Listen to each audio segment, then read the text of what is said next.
Welcome back to Moment by Moment Season 4. We have an awesome episode for you. This is actually a part 2, but real quick, let me just say thank you so much for all those who have subscribed, who have shared this podcast, who have told people about it, their friends, their family. We couldn't do what we do without your support. So thank you so much for tuning in every single Monday. And today we have a great podcast. We have some awesome guests back with us again.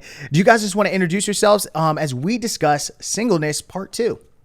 Hi, my name is Grace Spell, and I'm a member here at Oak Hills, and I am a full-time missionary and have been single all my life. Yes. Hello. Once again, I am Jasmine Cintron. I'm a videographer here at Oak Hills Church, and I'm happy to be here. We're so glad you guys are here. And, we discussed singleness in our part 1. We discussed some of those overarching themes about how we're not less of a person because we're single. We're not made whole when we're married. We're already made whole with Christ, right, being a single person. Mm-hmm. And so we kind of want to just take a step a little bit deeper. And first off, Grace, you want to just lead us off with discussing what does it mean to be like alone versus lonely when we're thinking about singleness?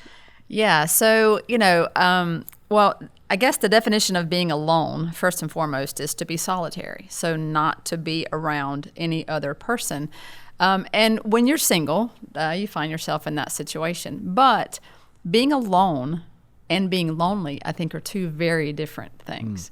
It says in the Bible that we're never truly alone, right, because Jesus never leaves us alone. He never forsakes us. Mm-hmm. But I know that being a single person, that is one of the things that we fight quite a bit, is being lonely. Mm-hmm. And but I have quite a few married friends, and several of them have confided to me multiple times how they also feel in some cases almost chronic loneliness. Wow. And they're in a family unit, they're in a family system. And so whether you are truly alone or whether you're in the midst of a family system, I think we can all feel lonely. Mm-hmm. But we were talking earlier, and I think, being single, there is not a quick fix, but a definite fix for being lonely. It does take some initiative, right? Mm-hmm. So we actually have to act out. But when I'm feeling lonely, I reach out to community, and whether it's a phone call, whether it's a video call, whether it's a getting together and hangout time. I mean, so I think being single, whether we're alone or not, we don't necessarily have to feel lonely. Right. So yeah, I definitely agree about how I think with singleness, it definitely creates an environment where there's a potential to be lonely, right? Because you're not attached, so to speak, with another person. But that doesn't mean that you're not part of a family, whether that's a family unit or the church family. And I definitely think that as at least the church family, the church really needs to be mindful of creating that also a space where people can find family. Some people, maybe they're single, and maybe they don't come from a family household that provides that. And so they really do kind of walk into this life feeling really lonely. But I don't think sometimes marriage could be a great way to kind of get that community. But I think waiting for that does a kind of a disservice to a person, because ultimately, whether you're single or not, I mean, you should find a church home, right? We all should, right, whether we're married or not, we're supposed to be a part of a church family. And so I do think the single person, that probably amplifies even more if the single person comes to your church and they don't feel like they have a home. Mm-hmm. I mean, then you really need to reconsider what kind of environment are you creating, right, where someone can't just come in and kind of feel part of a place. Now, mm-hmm, ultimately, it's a two-part thing. Some people are just shy, they don't want to maybe take that next step, or they just don't know how to go about doing it. But I think for sure the church should be that place where people find community, regardless of whatever stage of life you're in. Yeah. Yep. And I do want to say that with the loneliness, one of the traps, I think, or the lies that we as single people can buy into is, I feel so lonely, and if I were just married, I wouldn't be lonely anymore. Mm-hmm. Mm-hmm. And that is, I think, one of the worst reasons to get married. Mm-hmm. Just because you're in a marriage relationship or in a family, again, it does not absolutely obliterate and permanently take care of that loneliness. And so if that's the reason why you're attempting to get married, you could find yourself in a whole heap of a mess. But yeah, no, I agree with you, Jasmine, that community is such an important part of rectifying that feeling of loneliness. Yeah. And I think a huge reason of where sometimes loneliness comes from is that it also is like, because let's say in the context of like someone is a part of a family or they're married, like, well, how can someone like that be lonely? I mean, you really are with someone. So, I mean, if not even being with someone fixes that, like, what's the issue here? And I do think sometimes where loneliness can kind of come from is, I think we had mentioned a little bit earlier about like this term intimacy, right? And the definition of that being closeness and feeling known, right? You want to have yourself be vulnerable and be fully known and accepted. And so I will say this too, that when it comes to kind of that feeling of loneliness and this idea of like, no one really knows me, no one really gets me, I do think a part of that also is something that also could just needs to first be satisfied with Christ before it could be satisfied. Absolutely. And I think that's also another thing. Like sometimes you can go, because you hear all the time people go to church and be, you know, I've been going here for 2 years and I don't feel like anyone knows me and blah, blah, blah. And you know, there's a lot of correction that can happen from both ends. But I do think a part of that comes from this idea of being vulnerable and how scary that is. Like it's a really scary thing to do, to be emotionally vulnerable. And I do think we do first need to be vulnerable with God and really kind of accept his love and know. And this goes a little bit back to the identity thing about having the epiphany that God really loves us for the mess that we're in. And I think once you kind of get into a state where even if it's just you and God and you're okay, you can kind of begin to if you could be vulnerable with God, you can eventually be vulnerable with people, because at least with God, he is reliable, right? The problem is that, you know, you rely or you open up to a person. I mean, we might all have had an experience like that where if you open to a person and they shut you down, it was a really painful experience. And so forever you're like, well, I'm just going to be alone forever and no one's going to talk to me and I'm just going to keep it in. And I think knowing that regardless of what the world thinks of me, that God loves me and you know, no matter what, he loves me the mess that I'm in. I think that helps heal a heart that can eventually be again vulnerable to other people. And so I definitely think vulnerability plays a huge role for like the single person. I would say that, you know, my advice for them would be that also check your heart and see if you're also willing to be vulnerable, because sometimes maybe the loneliness comes from an unwillingness to kind of open up and put yourself out there. You're all shut up in a box. Yeah, and it could come a result of like, you know, real things that happen to you, that, you know, real rejection that happened, and that's totally valid. But I think knowing that God loves you no matter what can kind of help you to kind of get that vulnerability, because that's definitely something I struggle with. You know, you know, we all talk about how, I mean, we're talking about singleness. I know we're talking in terms of dating, but sometimes it's not even just about getting a guy. Sometimes it's about getting friends. You know, even getting friends these days. Building community. As you get older, it's definitely harder to find genuine friends. Yeah, even getting friends sometimes seems to be hard. So it's not even sometimes just about, you know, being married, but also just like, where can I even get friends and all that? And I think a huge part of all of that comes into vulnerability. And I think once someone does that, ideally what would happen is that the church would kind of nurture that, you know, they would respect that this person really put themselves out there and really give them a place to be nurtured. I mean, when you think about the early church and you think about how it was so communal, and it was, you know, they were all things to all people.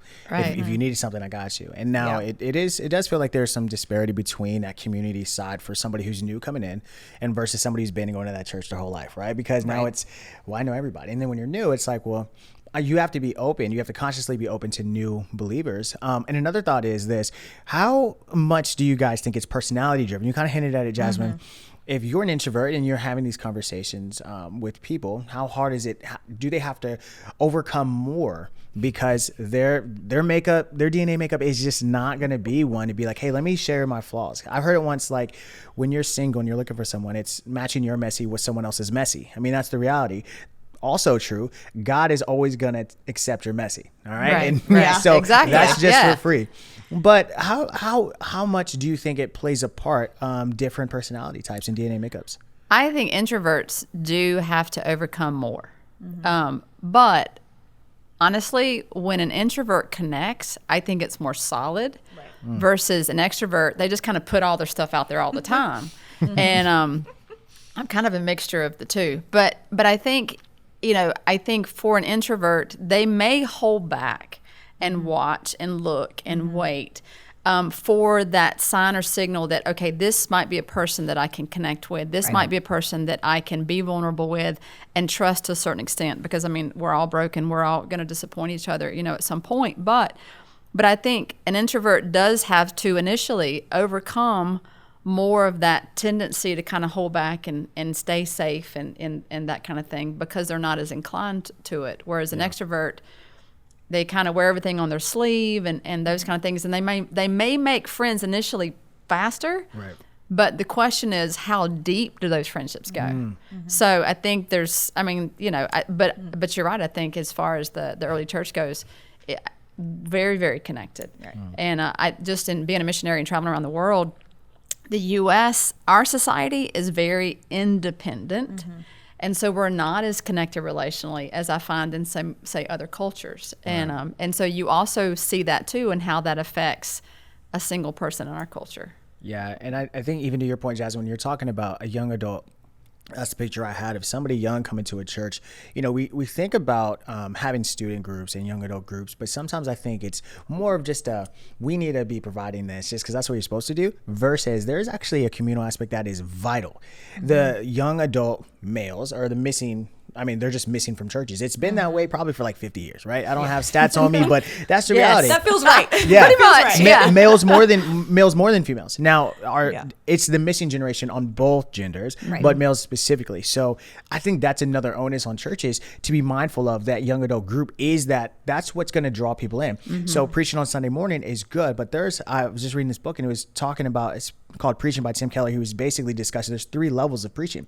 One from the pulpit, 2 is just having those gospel-centered conversations. Right. And that gospel-centered conversation, he was saying that discipleship happens at these groups, at these smaller Bible study times.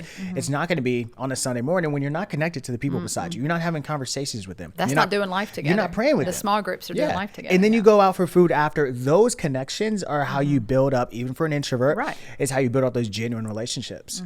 Right. I think in an ideal world, what would happen is that the extrovert finds the introvert. That's how me and my wife, that's a matchmaking made in heaven. Me and my wife are, she's an introvert and I'm an extrovert. There you go. Opposites attract. So, just find your opposite. There you go. That's a fact. That's a fact. Yeah, no, and it's true. I mean, I think in community, that is a perfect world, where you've got the extrovert that's kind of drawing out the introverts, and then you have kind of that dynamic. But being a single person, and whether you fit into either one of those categories or like me, kind of a hybrid of the two, I think building that community and in that young adult kind of oikos kind of group, right? There's opportunities to be able to make those relationships, but I also don't want to discount the opportunity that we have as well to build community with those that are married. I think it's just as important for us as single people to have a community of single people like us. But just because a person is married doesn't mean that we can't connect with them on a really close level. The untouchables. Yeah, exactly. Stay away from us. Right. No. I'm not worried. So because we learn from both. Right. And there's different perspectives that we can get from both. And so I think in building that community, I think it's essential as a single person, but we don't need to just look at that one vein of that one young adult small group, but look at the whole picture and go, okay, allow God to highlight. That's what he does for me, kind of highlight this person or that person or this person. And it's, and you kind of sense that connection and you go with it, you move with it, and the Lord blesses it. And so you've got, a group of friends, but it takes work. It takes intentionality. Yeah. I think that's a really good point about having, because it's true. I think I do hear it, if you're married, and it's totally natural, you're married, you want married friends. And if you're single, you want single friends because you're looking for someone that has the same walk of life that you are. But I think that's a great thing to talk about how we can really learn from each other, and encouraging both parties to really open their doors for the other type of person, and how you, without realizing, because you guys are in different stages of your life, it's because of that you can better serve sometimes the other person. We were talking about like my sister. She, she's married and she had her first baby, and I'm single. So, but because of my singleness, I have a little bit more of availability that I can help her now that she's a new mother. Yeah. And so if versus maybe other friends that maybe she has that have kids, they can't provide that kind of help, not because they don't want to, it's just they're kind of stretched thin. Yeah. Versus my flexibility kind of allows that. So yeah, definitely kind of taking advantage of like the good things that come with singleness and the good things that come with marriage, and like really using both of those strengths for the community, like together. So Right. yeah, That's Absolutely. good. Let's dive a little bit into intimacy. All right. So when you consider a single person, you generically have had conversations with people and they're struggling because they feel like they can't receive intimacy. Now, do you guys, so I want to hear your perspectives on, can a single person have intimacy? Can they know intimacy? And can they thrive in it? I fully believe that you can. As a single person, and I can speak from a woman's perspective, for us, intimacy can hold several different dimensions. Okay. And I know within the context of marriage, you have the sexuality. So Right. you have the sexual intimacy. When you're outside of marriage, obviously, as a single person, that's not something for us to experience at that point. Yeah. But being a woman, having intimacy is not just about the physical connection. Okay. Being a woman, for us, intimacy involves so many different deeper levels of who we are that's based upon our emotional connection, a mental connection, even a spiritual connection. Right. And so in those ways, we as women can connect and can really, we were talking about, okay, so intimacy is being close or being fully known. And so we can really, I believe, experience that sense of being fully known from an emotional level, from a mental level or a spiritual level with a close friend. It doesn't have to be a husband. And so, so yes, the physical intimacy part of it is outside our jurisdiction at this point. But that doesn't mean that God cannot fulfill us from an intimacy standpoint through other relationships, but primarily through Him. Having Him actually be that intimacy piece, right. And that being the root and the foundation of everything. Yeah, I remember we had talked a little bit more after the last podcast, and I was telling her, so there was a time I had gone through a breakup, and it was a really tough one. And I don't know what it was, but something kind of hit me, like it dawned on me, like, what if I actually don't ever get married? Like, what if it doesn't happen for me? Like, what if it actually doesn't happen for me? Like, what am I going to do? And I remember that piece of it, the idea of being intimate with someone, I actually really mourned that. I was actually genuinely like super sad about that. And I always wondered, like, why is it not just like why am I having such an emotional response to not being able to experience this? And I think it kind of went into a little bit more of how I think I felt like I was missing out on not just like a physical pleasure, but like a really emotional kind of openness. At that time, prior, I was not very vulnerable, and so I did feel really lonely, and so there was a lack of vulnerability. And I think I felt like if I could experience that with someone, it would solve that.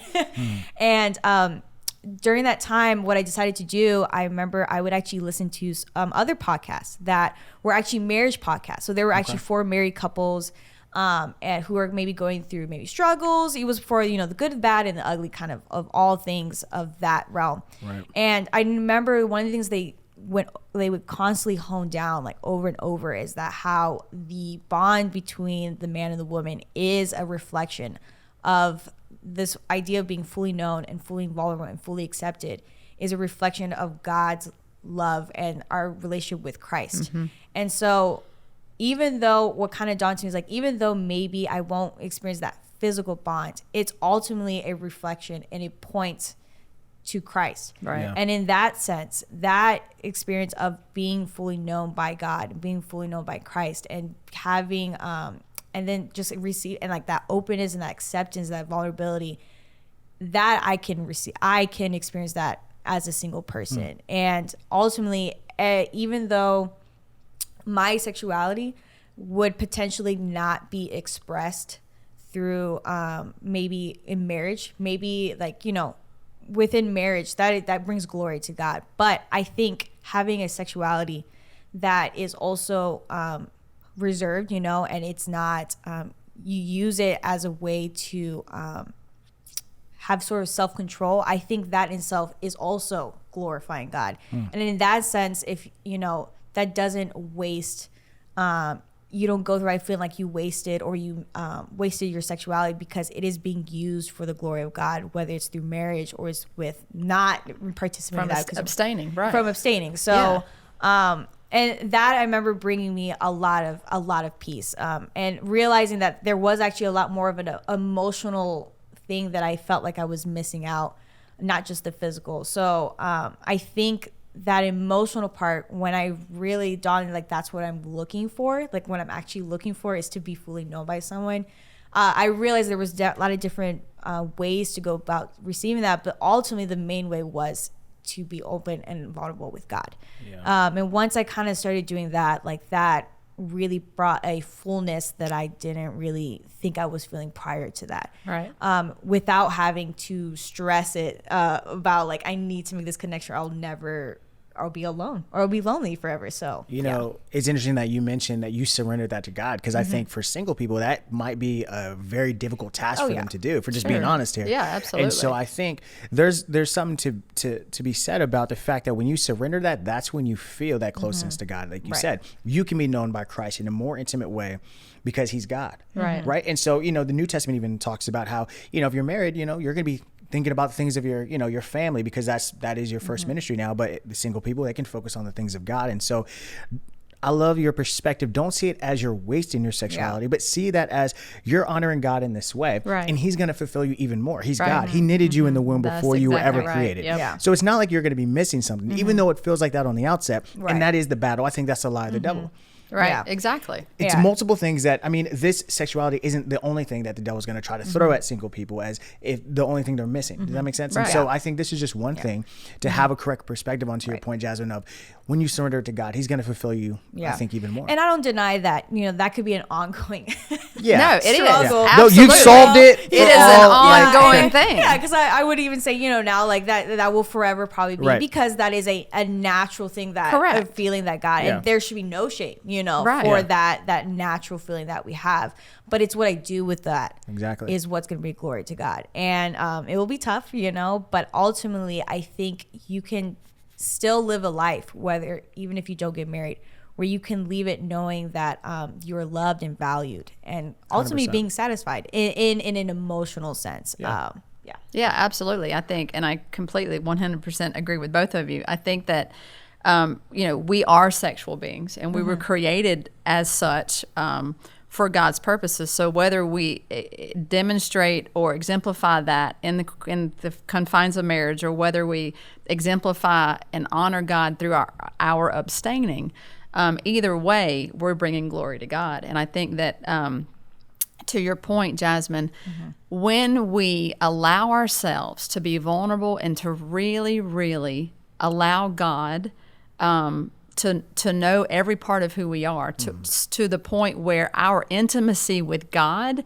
becomes so deep, that's kind of like it primes the pump, if you will, relationally, that it gives us the ability, the courage to step out and be vulnerable and experience intimacy from an emotional and a mental and a spiritual standpoint with another person. Right. And I think, honestly, I have also talked to women who have felt like they have experienced more intimacy from a spiritual and emotional standpoint with their friends, even more so than their own husbands. And so intimacy, again, is not a concept that is guaranteed just because you're married. And so, and I can tell you so many different people right now that they got married super fast because they wanted that peace. They wanted that peace, and they felt like marriage was the answer. But, and some of them have it and some of them don't. Some of them have ended up in divorce because they got married for too fast or for the wrong reasons or whatever. But the ones that are still married realized they had to work for it. Yeah. But the missing point, the missing key was, I have to really allow myself to be, even though God fully knows who we are, allowing God to be intimate with us and us experiencing that intimacy with him before we can be intimate with anybody else in the way that we were truly designed to be. Yeah. And how would you suggest somebody do that in a practical way?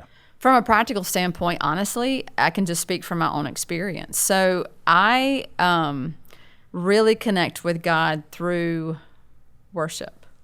And so there have been times where I'll put on some worship in my house and just lay down on the floor and just really, I start out just praising and praying and just allowing that worship, and I don't even know how to describe it, but just it kind of wells up from within me and just kind of pours out, and it almost feels like just wave after wave of this intimacy of the Lord, where I feel like he's touching parts of me and I'm experiencing his presence in ways that sometimes that I'm not even like able to experience in a corporate setting. But in that time, there's just sweet, just communion between God and I, and in my prayer time and in my conversations with him and me being able to hear him so much clearer in that way.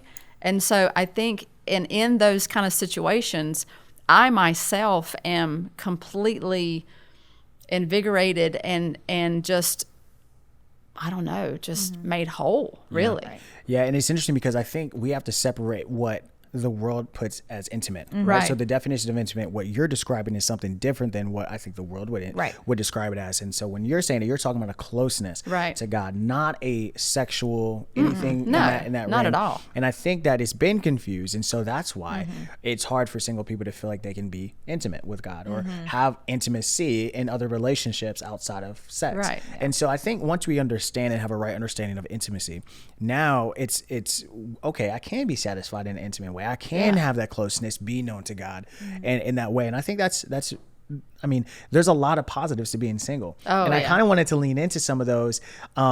You know, for single people, if you're listening right now, you're like, well, I don't feel like there's any positives. Like, I'm driving in my car lonely right now. Like, I'm eating by myself. And so I kind of want us to go around. I'm going to start. So I'm married. And I love being married. Let me be clear. But one of my things is I'm an extrovert, so I like to just be on the go. I like to go meet with people. Man, I love to be in the gym, play basketball. I haven't been in the gym in a while, but I love to go play basketball. And Tell the truth. there are things now I have to ask my wife. Hey, babe, is it cool if I can hoop? Legitimately, I have to ask, in that way, and I have a daughter now and she's 3 months old. And so I have to be aware, like, she needs help and and I want to help, but I have to be aware that I'm not running my own schedule anymore. And so as a married person, that is something that you just have to get used to. It is what it is. It's not going anywhere at all. It's only going to get tighter as you get more kids, right? And we want 5. Anyway. And so that is something that I would mention to a single person. I'd say, you get to come and go as you please. You are the arbiter of your daily schedule. Yeah. If you want to go and meet up with a friend for coffee, you can do that. If you want to go see the new movie, you can do that too. And you don't have to budget for a whole family either. So I mean, there's a lot of bonuses here. So, but I want to give you guys the floor. What are some positives that you would just tell somebody listening right now of being single?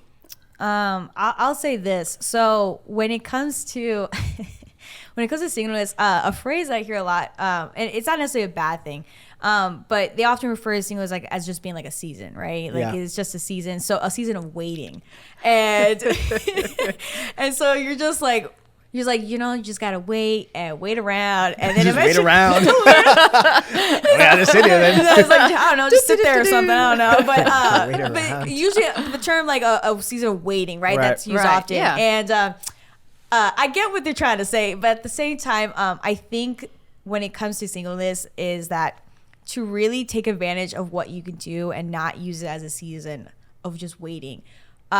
Use it as the fact that you ultimately, I mean, the main one that we already know is like flexibility, right? Like that's Right. like kind of like the main one, and having like just kind of a, what do I say, like a free schedule, but like a much more flexible one, and really using that to serve. So within a marriage, right, you serve your family, right? But that doesn't mean as a single person you can't serve, right? And if anything, it gives you more capacity to serve in a larger capacity. We had mentioned that, you know, with marriage, you get to have a relationship with someone that has a lot of depth, but within a single person, they get to have a lot of breadth in their relationships. I mean, they get to have a wide variety of people that they can pour into because they have that flexibility. So I think recognizing that you really, like, maybe you don't, like, you really do get to have like a wide range of relationships with people because you can, and you can maintain those pretty good, and kind of realizing how can you serve those people in each of their lives. Now it'd be different than a marriage, but it's still valuable. Like I brought up, right, my sister, how I'm able to assist her in that way versus, and I don't think I could do that if I had like my own family. And so and really finding joy in that. Like I find a lot of joy that I can serve my family in that way, and how the different people that I can serve because I'm single. Right. Yeah. Absolutely. Yeah. I think that the term that for me that comes to mind is availability.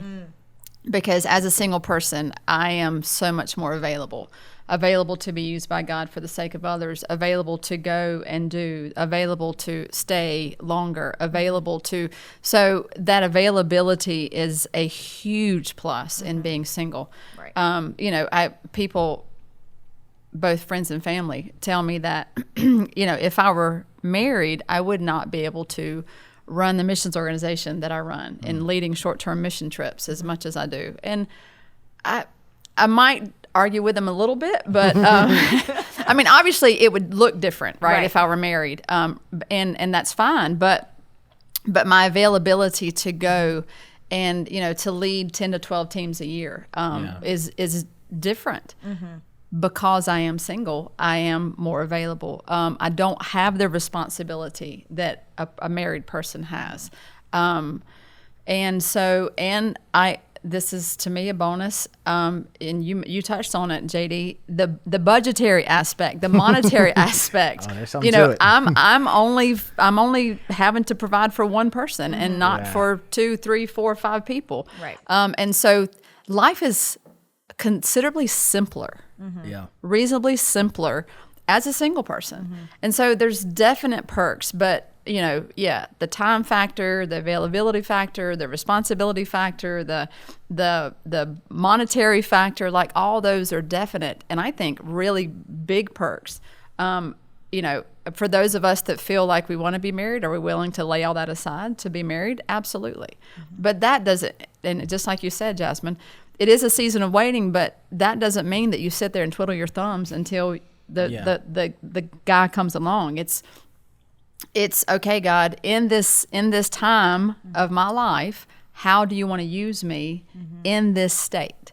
Because, you know, I think honestly, just for myself, being single, I can make friends and build community faster. Because I can relate to or connect with, because I'm available, multiple types of people from multiple lifestyles, walks, or whatever. Whereas when you have a family, when you have that kind of built-in community, you're less available. You have less time to devote to that. Right. And in some cases, you're kind of locked into, well, let's build family friends. Right. Let's build couple friends, you know, those kind of things. But as a single person, you're just all over the place. And so, you know, I think just from my own experience, building community doesn't have near the boundaries, I guess. I mean, to sum it up, we're all saying that It's not a season of that you need to be ashamed of, or a season that you're stuck in for perpetuity. It's a state of being, to your point, Jasmine. The way I see it is this: singleness is not you being on the bench. It's not you being on the sidelines and you watching all the married people play the game. Yeah. It's get off the bench and don't see it that way, and walk in your purpose. Walk in the purpose that God has created for you, because it's not, marriage is not the end all be all. It is not making you whole. You are already whole. You're already known by God. You can maintain intimacy, as we described, by just with God in you. That's a beautiful picture. Marriage is just an overflow, and so don't see it as you're waiting for your next step. You're not on pause. You could get into the game right now. So I want to encourage you, if you're listening right now, I just want to say thank you for joining us. Thank you for tuning in. Let us know if you have any questions. Let us know if you have any comments. But we just want you to be encouraged, knowing that if you're single right now, that God can use you in a mighty way, in a major way. You're not on pause. God knows exactly what is going on in your life. He created you on purpose and for a purpose. And I just want to say that you are loved. And I thank you for joining us. Make sure you subscribe. Make sure you check us out next week. We're going to bring some more content to you. We're dropping new episodes every single Monday. All right. And don't forget, go check out ohcmerch.church for all of our new gear, so you guys can be decked out. Because honestly, if you're wearing things that are conversation starters, like if you're wearing a shirt that says disciple maker, somebody's going to come and have a conversation with you. Like, I've been stopped in the elevator, like, yo, what does that mean? Or, yo, me too. And those are the best conversations. Well, listen, we love you guys, and we'll see you all next week.